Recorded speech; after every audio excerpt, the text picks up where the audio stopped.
Tibia fracture के बाद gate training कैसे करें, कैसे चलें? तो देखिए, कोई भी फ्रैक्चर हो, पहला चीज की कब चलें ये बहुत जरूरी है कि क्या आपका उस पर चलने लायक है कि नहीं, क्या आप उस पर वजन दे सकते हैं कि नहीं। ये तो डिपेंड करता है कि आपका हड्डी किससे जुड़ा है, ये आपका डॉक्टर ही बता सकता है, एक्सरे देख के चाहिए। लेकिन अगर आपको चलने के लिए बोल दिया तो आप एक ही बार में थोड़े चलने लगेंगे। जैसे टीबिया का फ्रैक्चर है, चाहे जांघ का हड्डी टूट गया है, तो एक ही बार नहीं चल पाएंगे। शुरू शुरू में तो हम लोग हमेशा राय देते हैं कि कुछ ना कुछ सहारा रखें। कितना लोग एक्सिलरी क्रचेस जो एक आंख में लगा के नहीं चलने वाला रहता है, उससे कितना लोग एल्बो क्रचेस लेते हैं। लेकिन मैं अपने मरीजों को अधिकतर वॉकर बताता हूँ, क्योंकि मुझे लगता है कि वॉकर ज्यादा बैलेंस्ड होता है, गिरने की चांसेस कम रहते हैं और एक कंट्रोल रहता है, क्योंकि आपके हाथ से वो आप कंट्रोल कर सकते हैं कि कितना वजन देना है पैर पे, कितना नहीं देना है। तो मैं अपने मरीजों को तो गेट ट्रेनिंग के लिए सबसे की, आपका अगर टीबिया फ्रैक्चर हुआ है, फीमर फ्रैक्चर हुआ, जांघ पैर में कहीं भी, अगर आपको चलने के लिए मैं अलाउ करूंगा तो सीधे ऐसे ही नहीं चलना है,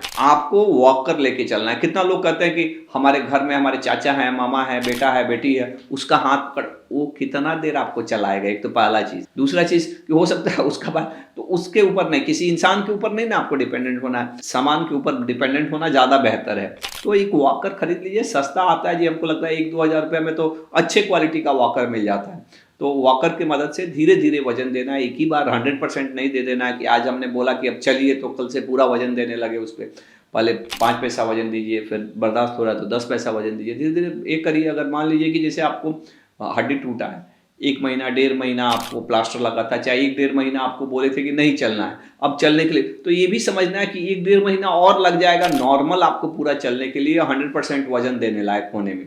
तो और ये सारा प्रोसेस जो है ना ग्रेजुअल है, ये आप एक दिन में इस चीज़ें को नहीं कर सकते, एक धीरे धीरे धीरे धीरे ये होता है। और अपने बॉडी को समझते हुए धीरे धीरे उस पर वजन देना है, जितना टॉलरेट होता है उस तरह बढ़ाना है।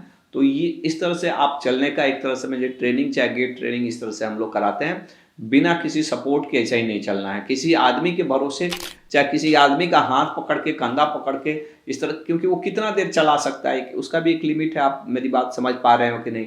और थोड़ा सा भी अगर उसमें गड़बड़ी हुआ तो दिक्कत होता है। कितना बार लोडिंग प्रॉपर नहीं होता है, आपके हाथ में कंट्रोल नहीं रहता है, तो आपको उतना कॉन्फिडेंस भी नहीं आता है। तो हमेशा मैं राय देता हूँ अपने मरीजों को गेट ट्रेनिंग के लिए कि आप वॉकर से ही चलिए।